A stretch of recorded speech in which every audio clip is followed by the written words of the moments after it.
The Valorian Empire had conquered 12 star systems. In 10,000 years of expansion, they had never found a species they could not understand, predict, and control. Their biological gifts made them the perfect rulers of the galaxy. They could taste emotions in the air. They could see heat signatures through walls. They could detect the chemical signals of any creature's true intentions from across a room. No one could lie to a Valorian. No one could hide from them. This made them feared across every known sector of space. Queen Seraphine had ruled the Dominion for 300 years. She was tall and elegant, with silver skin that shimmered like starlight, and eyes that shifted colors based on her mood. Her people considered her the most beautiful and powerful queen in their long history. She had ended wars with a single glance. She had broken rebellions without raising her voice. Every species that met her either surrendered or was destroyed.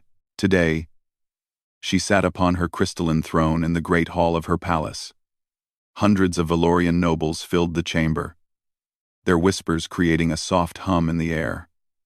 They were all waiting for the same thing. The humans were coming. Seraphine had read the reports about this strange species from the outer rim of the galaxy. They were young, barely 300 years into space travel. They were soft. With no natural armor or weapons on their bodies, they lived short lives, rarely more than a century. They possessed no psychic abilities, no special senses, nothing that should have allowed them to survive in a dangerous universe, and yet they had survived. More than survived. They had carved out their own territory and defended it against species far older and stronger than themselves. This had made the Valorian Council curious. Curious enough to allow a diplomatic envoy. The great doors of the hall slid open. Seraphine watched as the human delegation entered. There were 5 of them, walking in a tight formation. They wore simple gray uniforms, with a blue planet symbol on their chests. They carried no visible weapons. They showed no signs of fear.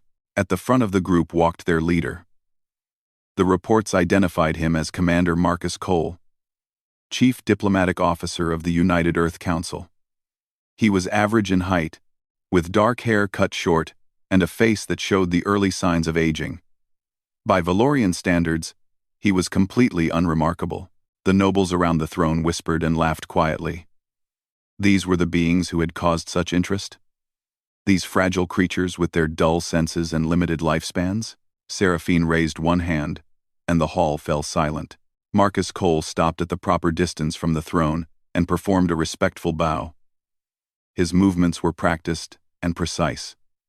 When he rose, his eyes met hers without hesitation. "Your Majesty," he said. His voice was calm and steady. "On behalf of the United Earth Council and all of humanity, I thank you for this audience. We come seeking friendship and mutual prosperity between our peoples." Seraphine studied him.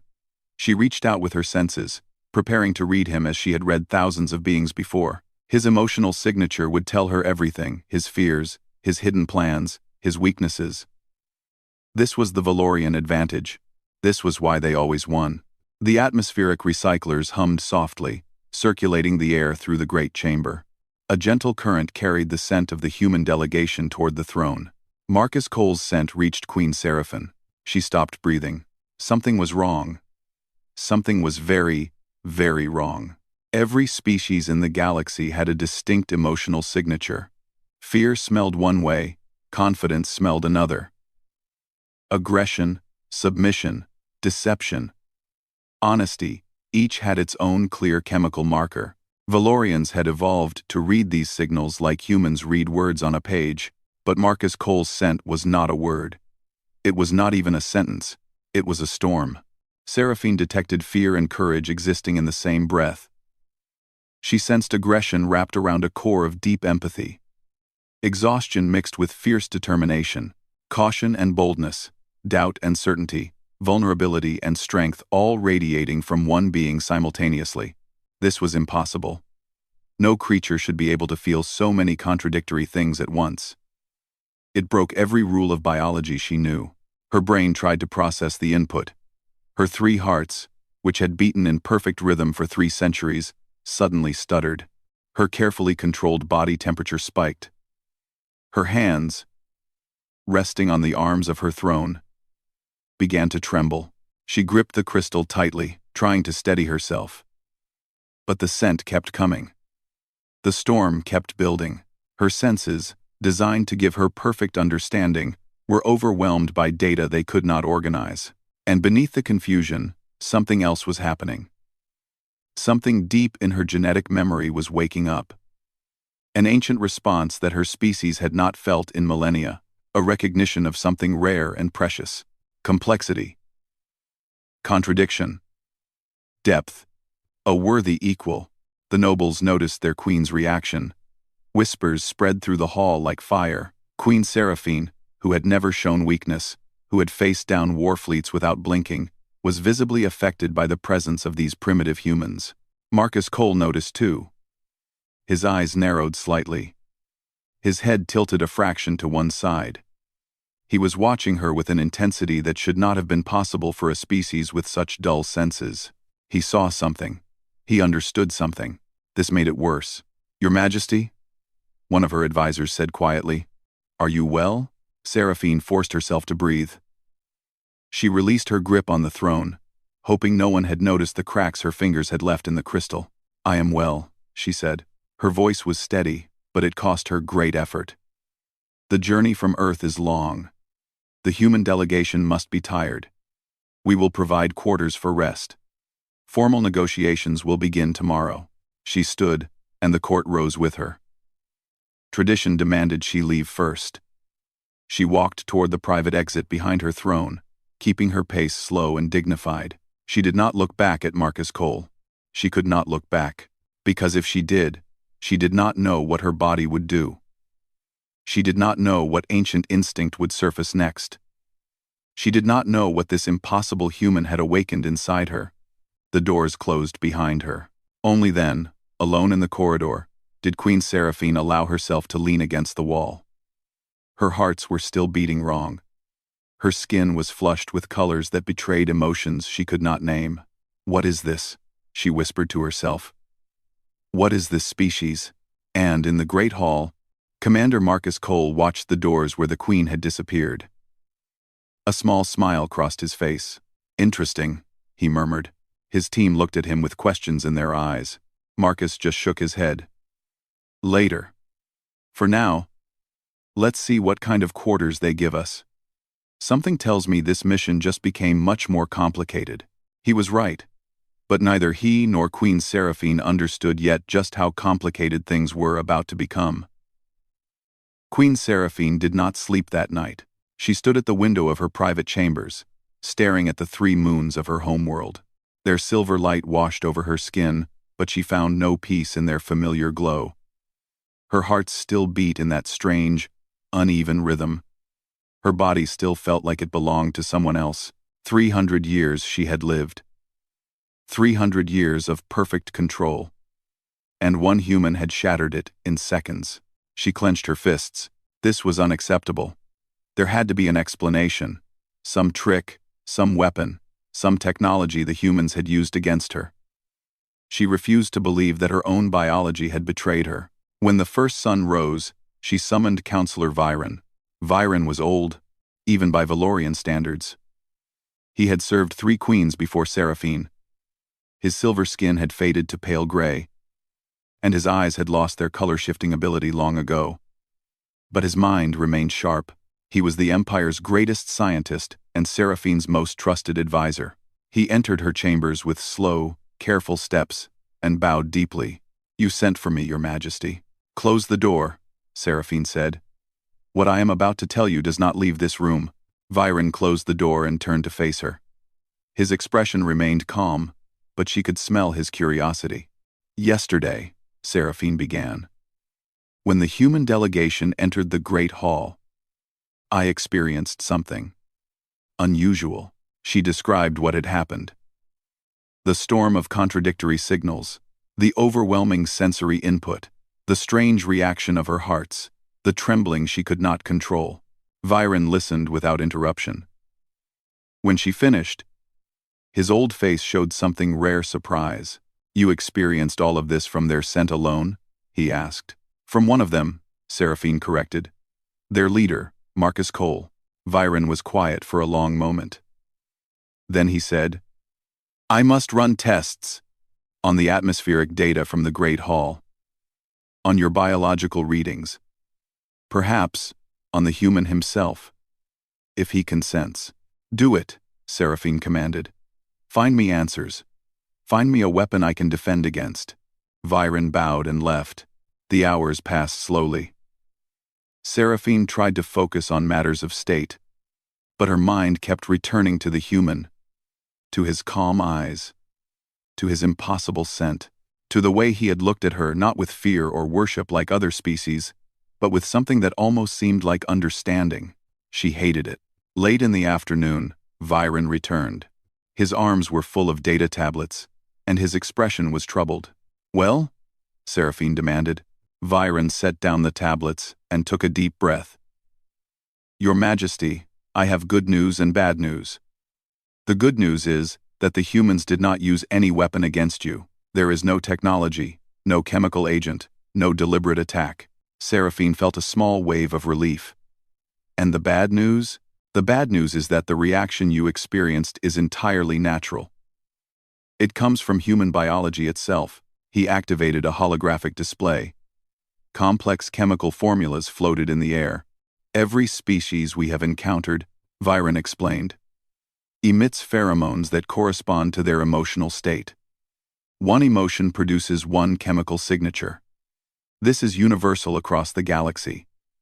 It is how biology works. He gestured, and the display changed to show a chaotic web of interconnected chemicals. Humans are different. Their emotional chemistry is layered. They can feel many emotions at the same time. Not one after another, but simultaneously. Fear and courage together. Love and anger together. Hope and despair in the same moment. Seraphine stared at the display. That should be impossible. It should be, Viren agreed. But humans evolved on a world of constant change. Predators, weather, natural disasters, they faced threats from every direction. To survive, they developed the ability to hold multiple emotional states at once, to be afraid but act brave, to be tired but keep fighting. Their biology adapted to contradiction. He paused. For most Valorians, exposure to human pheromones would cause confusion, headaches, disorientation. Our brains are not designed to process conflicting data. But that is not what happened to me, Seraphine said quietly. No. Viren's voice became careful. Your Majesty, you are not an ordinary Valorian. You carry the royal bloodline genetics that have been refined for 10,000 years. Your senses are stronger. Your processing abilities are greater, and you carry certain dormant traits. Seraphine felt cold. What traits? Viren hesitated. Then he pulled up ancient texts on his display, writings so old that few could still read them. In the early days of our species, he said, before we conquered the stars, Valorians did not reproduce through political arrangement as we do now. We formed bonds. Deep, permanent connections based on biological compatibility. These bonds were rare because they required finding a partner of sufficient complexity to match our advanced senses. He looked at her with something like fear in his eyes. Your Majesty, your biology did not interpret the human signals as an attack. It interpreted them as something else entirely. Complexity. Depth. A mind sophisticated enough to be considered. Considered what? Seraphine demanded. An equal. The word hung in the air. Seraphine felt her heart stutter again. You are saying that my body believes this human, this primitive, short-lived creature, is my equal? I am saying that your body has begun the first stage of recognition, Viren replied. It is not a choice. It is not something you can control. It is ancient programming, buried deep in your genetics, and prolonged exposure to this human will only strengthen the response. Seraphine turned away. She could not let Viren see her face. There is more, Viren said reluctantly. If the recognition process continues, it will eventually become imprinting. A bond that cannot be broken. Ever. Not by distance, not by time, not by any power in the galaxy. Seraphine closed her eyes. This could not be happening. She was the queen of the Valorian Dominion. She had responsibilities to her people, to her bloodline, to her empire. She could not be bound to a human. The council would never allow it. They would remove her from power. They might even start a war. What must I do? She asked. The safest course would be to avoid the human entirely. Send another representative to conduct negotiations. Keep distance between yourself and— No, the word came out before Seraphine could stop it. Viren blinked. Your Majesty? Seraphine did not understand her own response. Logic demanded she stay away. Every rational thought told her to run from this threat. But something deeper, something ancient and powerful refused. She turned to face Viren. I will meet with the human ambassador privately. Tomorrow. I will prove to myself that he is just another primitive creature. I will show my biology that it has made a mistake. Viren's expression filled with concern. Your Majesty, that is extremely unwise. Prolonged exposure will— I have made my decision. Viren bowed, but she could smell his fear. He was afraid for her. Perhaps he was right to be. After he left, Seraphine stood alone in her chambers. Her hearts continued their uneven beat. Her skin still held colors she could not explain. She thought of Marcus Cole, of his steady voice and calm eyes, of the storm he carried inside him without even knowing it. Tomorrow, she would face him again. Tomorrow, she would prove that she was stronger than her own biology. She did not know that Marcus Cole was already asking questions, already gathering information, already beginning to understand that something unusual had happened in that throne room. And Marcus Cole had not survived 15 years of interstellar diplomacy by ignoring unusual things. Commander Marcus Cole had learned to read people long before he ever left Earth. Growing up in the crowded cities of a recovering planet, he had learned that survival depended on understanding others, what they wanted, what they feared, what they hid behind their smiles and polite words.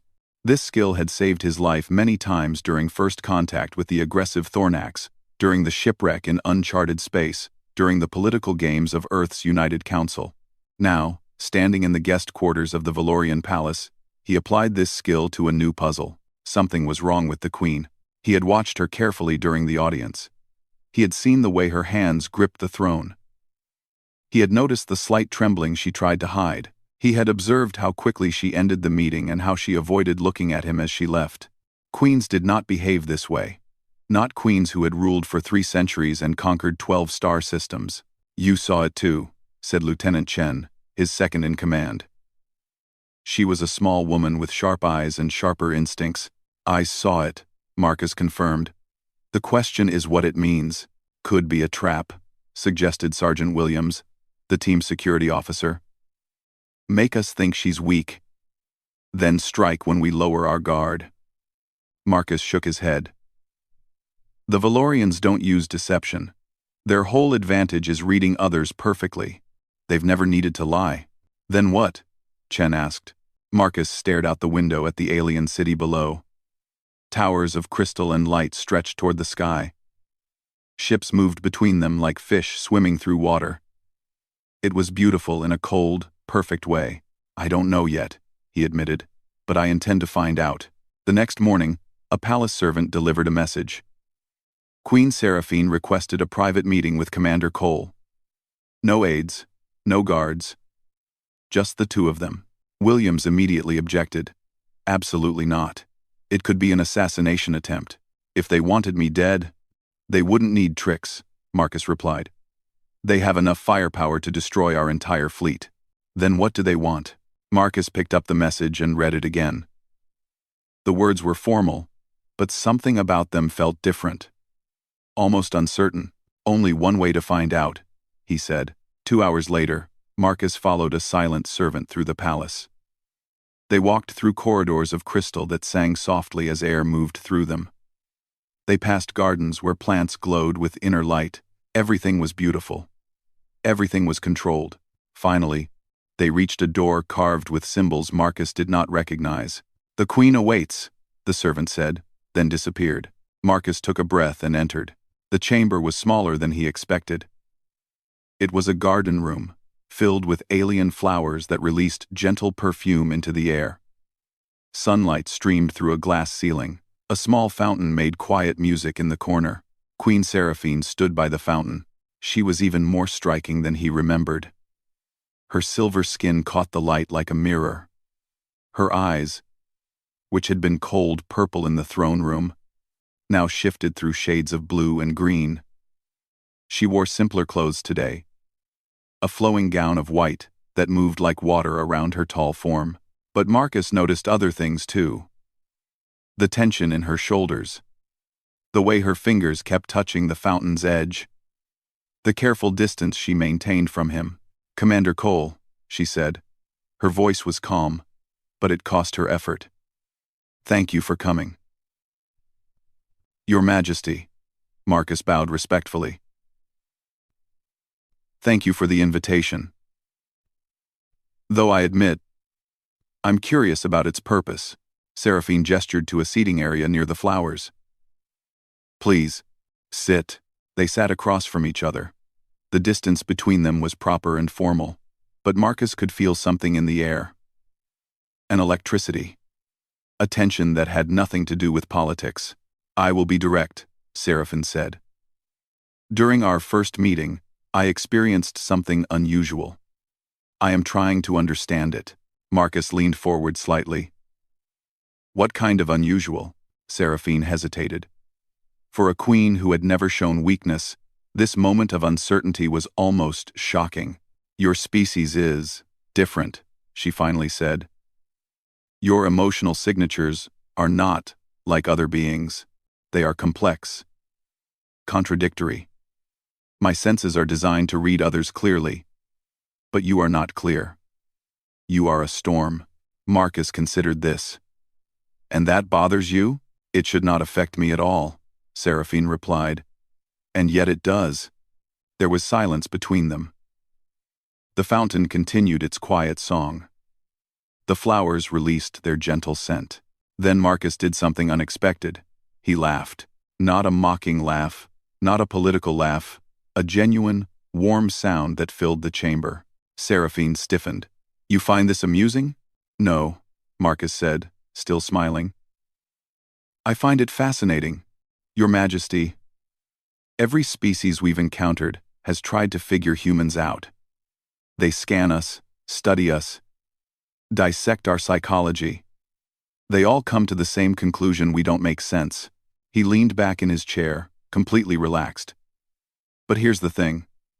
We don't make sense to ourselves either. We're contradictory, messy, complicated. We fight wars and write poetry. We fear death and run toward danger. We love people who hurt us and hurt people who love us." Seraphine listened without speaking. Her eyes had shifted to a deeper blue. "Your species evolved to read others perfectly," Marcus continued. "You expect every being to be a single note. But humans aren't notes. We're symphonies, dozens of melodies playing at once, sometimes in harmony, sometimes in conflict. This is not a strength," Seraphine said. "This is chaos." "Is it?" Marcus asked. "We've survived things that should have destroyed us. Ice ages, plagues, wars. We've spread across the galaxy despite being outmatched by almost everyone. Maybe chaos isn't weakness. Maybe it's adaptability." Seraphine stood abruptly and walked to the window. Marcus could see her reflection in the glass. Her face showed emotions that her species probably never displayed: confusion, frustration, and something else. Something that looked almost like wonder. "You are very confident for a member of such a young species," she said. "And you are very troubled for a queen who has ruled for 3 centuries, Marcus replied. She turned to face him. Their eyes met. "You see too much, Commander Cole." "I've been told that before." Another silence. But this one was different. The tension had shifted. It was no longer adversarial. It was something else: 2 intelligent beings recognizing each other. "Why did you really ask me here?" Marcus asked softly. Seraphine did not answer immediately. When she did, her voice was barely above a whisper. Because I cannot stop thinking about you. Because your presence has awakened something in me that I do not understand. Because I thought if I faced you alone, I could prove to myself that you are ordinary. And? Marcus asked. Seraphine's eyes shifted through colors he had never seen before. Gold, amber, rose. And you are not ordinary, she admitted. You are the most unusual being I have ever encountered. Marcus stood slowly.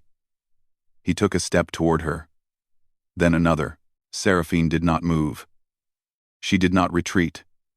Her hearts were beating in that strange, uneven rhythm again. Your Majesty, Marcus said quietly. I think we both know this situation is becoming complicated. Note. Yes, she agreed. Your council won't approve. No. My government will have concerns. Certainly, they stood close now. Close enough that her enhanced senses must have been overwhelmed by his storm of signals. Close enough that he could see the small tremors running through her silver skin. So what do we do? Marcus asked. Before Seraphine could answer, alarms began to sound throughout the palace. The door burst open. Counselor Viren rushed in, his old face filled with fear. Your Majesty. The High Council has called an emergency session. They know about your meetings with the human. They know about your condition. Seraphine's eyes turned cold purple. How? Spies in the palace. They have been watching. Viren's voice trembled. Your Majesty. They are calling for your removal. They say you have been compromised. They say you are unfit to rule. Marcus stepped forward. How much danger is she in? Viren looked at him with something like desperation. The council has removed queens before, Commander. They do not ask permission. They do not show mercy. Seraphine straightened. The uncertain woman of moments ago disappeared. In her place stood the queen who had ruled an empire. Then we must act first, she said. She turned to Marcus. In her eyes, he saw a question. He answered it without hesitation. We're with you, he said. Whatever comes next. The High Council of the Valorian Dominion had ruled from the shadows for 5,000 years. They were the true power behind the throne. Queens came and went, but the council remained. They controlled the military, the economy, the flow of information across 12 star systems. They had removed 2 queens before Seraphine, one for weakness, one for disobedience. Now they gathered in their secret chamber, deep beneath the palace. 7 members sat around a table of black crystal. Their faces were hidden behind masks of silver. Their voices were cold and emotionless. The queen has been compromised, said the first voice, the leader of the council. Our spies confirm she has developed a biological response to the human ambassador. The early stages of imprinting have begun. This is unacceptable, said the second voice. A bond with an alien species would corrupt the royal bloodline. It would weaken our empire. Worse, added the third voice. The humans themselves are dangerous. Their chaotic biology is like a disease. If our people are exposed to them, who knows what reactions might spread? The first voice raised a hand for silence. The solution is clear. The queen must be removed. The human delegation must be eliminated, and all contact with Earth must be forbidden. What of war? Asked the fourth voice. The humans have shown surprising strength. They may retaliate. They are young and few, the first voice replied. We will destroy their fleet before they can respond. Then we will burn their homeworld as a warning to the galaxy. No species threatens Valorian purity. The council voted. 7 hands rose in agreement. It is decided, the first voice declared. Begin. Immediately. Within hours, the council's plan was in motion. Palace guards loyal to the council quietly replaced the queen's personal security. Communication systems were jammed, preventing any messages from leaving the capital. And high above the planet, a Valorian war fleet moved into attack position. But the council had made one mistake. They had underestimated the humans. In the queen's private chambers, Marcus Cole received a coded transmission on a device hidden in his uniform. He read it quickly, then looked at Seraphine. The council is moving faster than expected. They've positioned a fleet in orbit. Communications are blocked.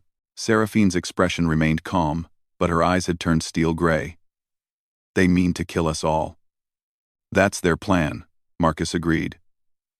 But it's not going to work. He pulled out a second device and pressed a button. Seraphine frowned. What are you doing? Something my government insisted on before we came here. Marcus smiled slightly. Humanity learned long ago that diplomacy works best when you have backup. Far beyond the Valorian system, space itself seemed to tear open. 12 ships emerged from hyperspace human vessels, smaller than the Valorian warships but built with technology no one in the galaxy had seen before. They had been waiting, hidden in deep space, ready for exactly this situation. You brought a fleet to a diplomatic mission? Seraphine asked. We brought insurance, Marcus corrected. We never enter a room without an exit strategy, and we never abandon our friends. Counselor Viren, who had been monitoring the situation, looked up with shock. The Council's fleet outnumbers yours 4-1. How can 12 ships make a difference? Watch and learn, Marcus said. In orbit, Admiral Chen, Lieutenant Chen's mother and commander of the human fleet, studied the tactical display. The Valorian ships were massive and powerful. By traditional calculations, the humans should have no chance. But humans did not fight by traditional calculations. All ships, Admiral Chen commanded, execute pattern chaos. The human fleet scattered.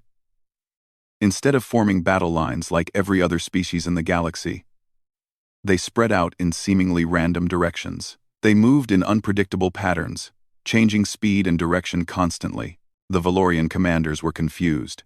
Their tactical systems were designed to predict enemy movements based on logical patterns. But the humans had no pattern. They had randomness. They fight like their biology, Seraphine murmured, watching the battle display in her chambers. Chaotic. Contradictory. Exactly, Marcus said.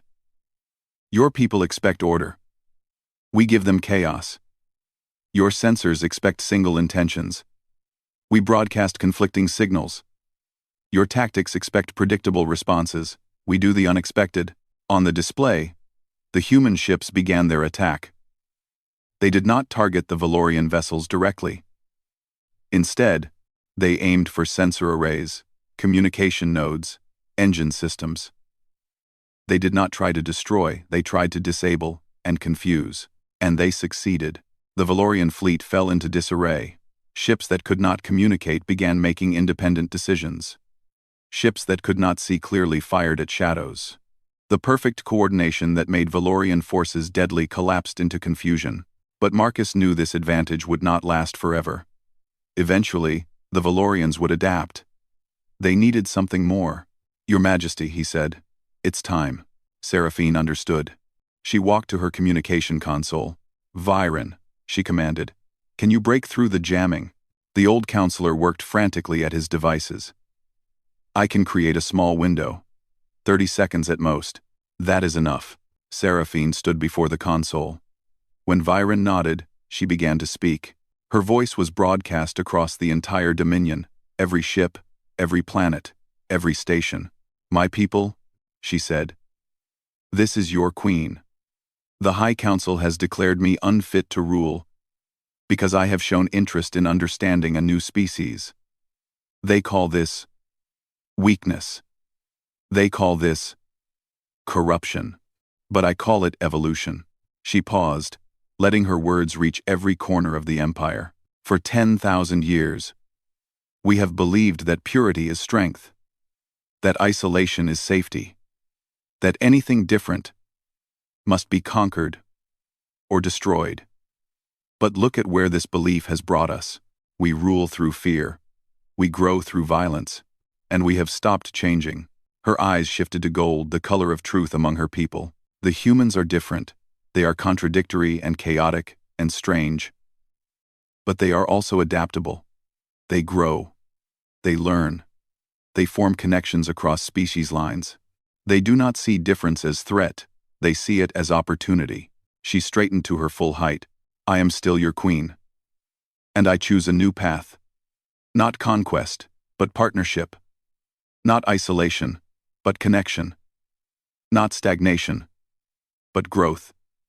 Those who wish to follow me, I welcome. Those who wish to cling to the old ways, I will not force you.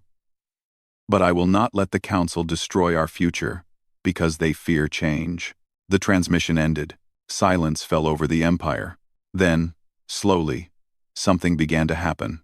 Ships in the Valorian fleet started breaking formation not to attack the humans, but to move away from the battle.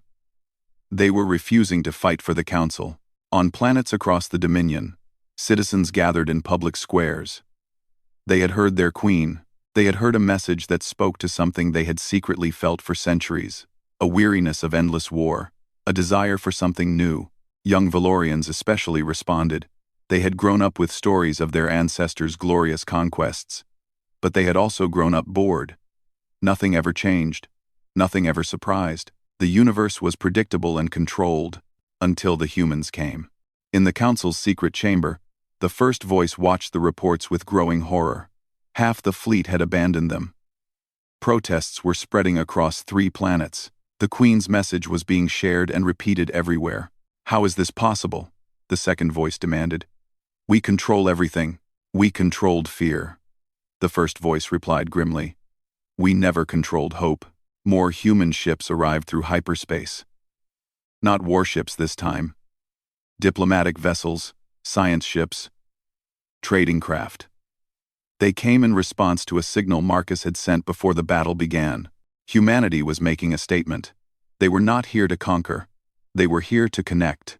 The Council's remaining loyal ships found themselves surrounded not by enemies, but by Valorians who had chosen their queen.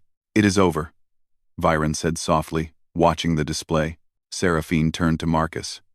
For the first time since they had met, she allowed herself to smile. No, she said. It is just beginning. The Valorian Civil War lasted 6 hours. It would be remembered for 6,000 years. When the Council's remaining loyal ships finally surrendered, the galaxy watched in disbelief. The mighty Valorian Dominion conquerors of 12 star systems had been transformed not by weapons or warfare, but by words and choice. The High Council was brought before Queen Seraphine in chains. They stood in the same great hall, where Marcus Cole had first entered as a diplomatic guest. Now he stood beside the Queen as an ally.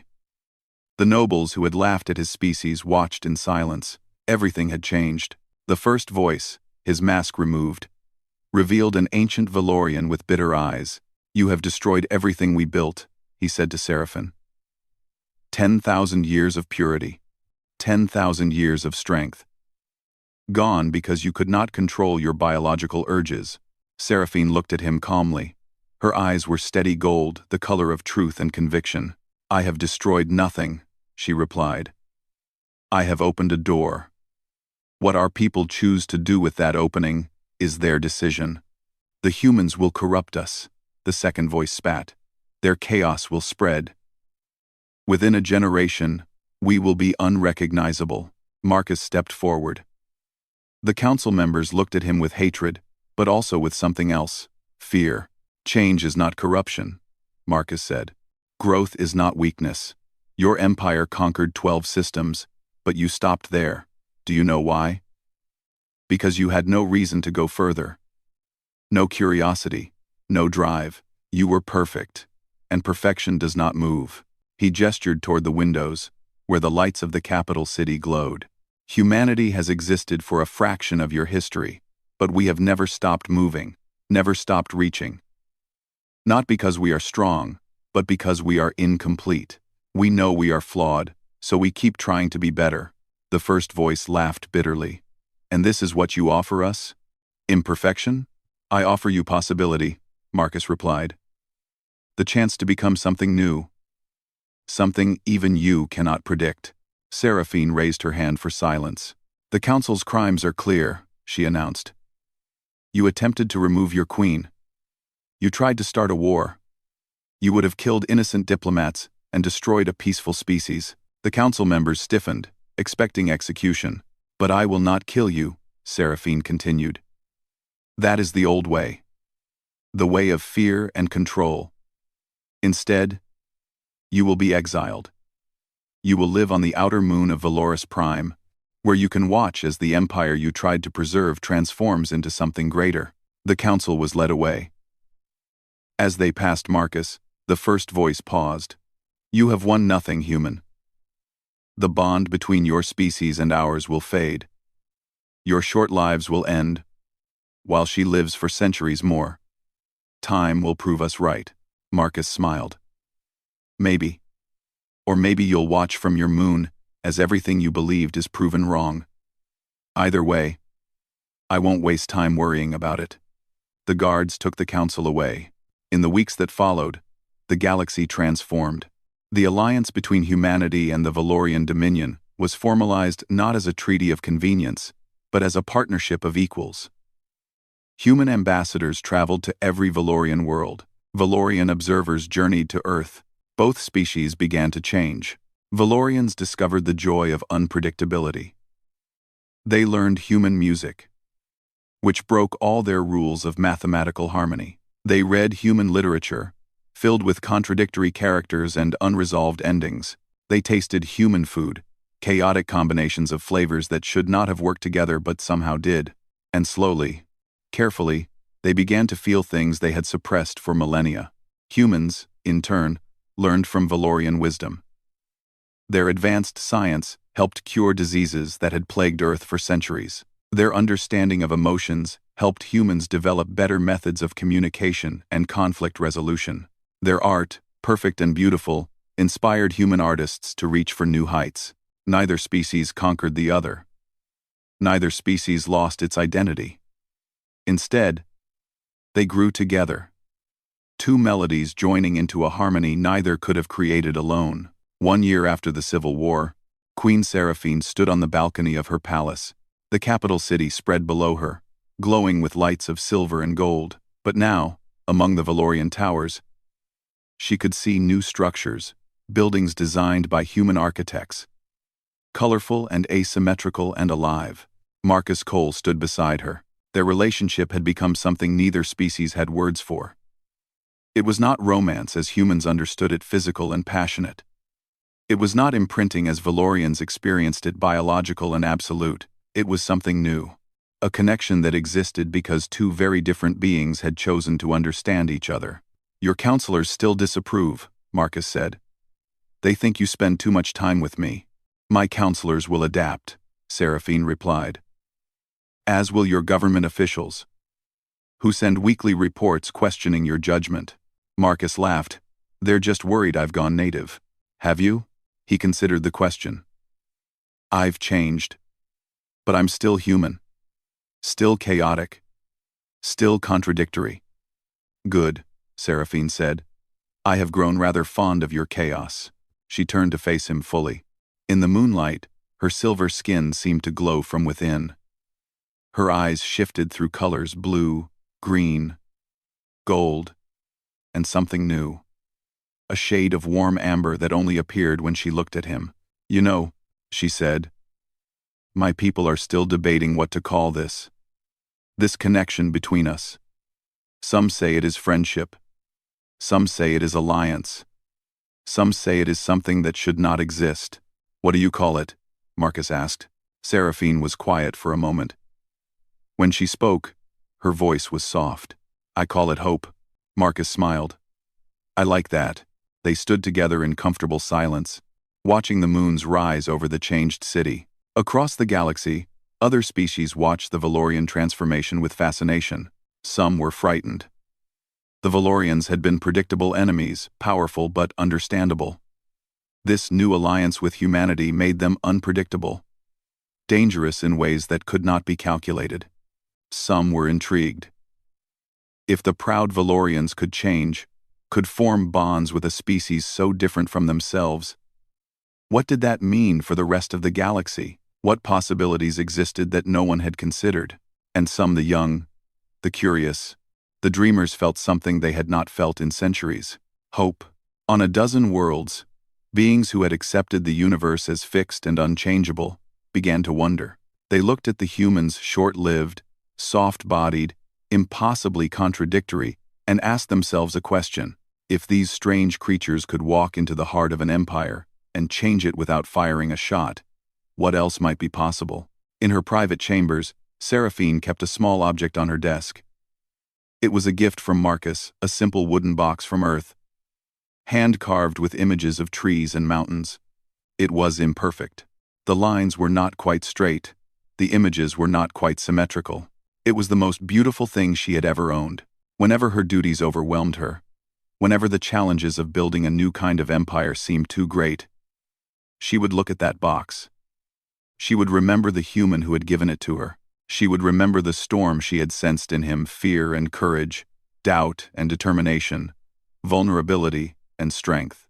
And she would remember why she had chosen this path. Not because it was easy, not because it was safe, but because it was alive. On the 1-year anniversary of the Alliance, Seraphine addressed her people once more. "We were taught that strength means standing alone," she said. "We were taught that purity means rejecting difference. We were taught that change means weakness." She paused, and her eyes shifted to warm gold. "We were taught wrong." Across the Dominion, Valorians listened. And for the first time in 10,000 years, they did not hear a conqueror. They heard a leader. Final scene. Late that night, Seraphine stood again on her balcony. Marcus joined her, as he often did. "Your speech was good," he said. "Very inspiring." "I learned from watching humans," she replied. "You are surprisingly good at inspiration, for such a chaotic species." Marcus grinned. "It's one of our many contradictions." Seraphine inhaled deeply. His scent still affected her, the storm of emotions, the layers of contradiction. But now, instead of overwhelming her, it centered her. It reminded her that complexity was not something to fear. "Your species is dangerous," she murmured. "You make others want to become more than they are." Marcus chuckled softly. "That's kind of our thing." She looked at him, ancient eyes meeting young ones. "I believe I am grateful for it." They stood together as the moons crossed the sky, two beings from different worlds, joined by something the galaxy had never seen before. And across the stars, others began to hear the story. The story of the queen who changed. The story of the humans who made it possible. The story of an empire that learned to grow. Some dismissed it as legend, some feared it as warning, but many more than anyone expected heard it as invitation. The universe was changing, and it was only the beginning, the end.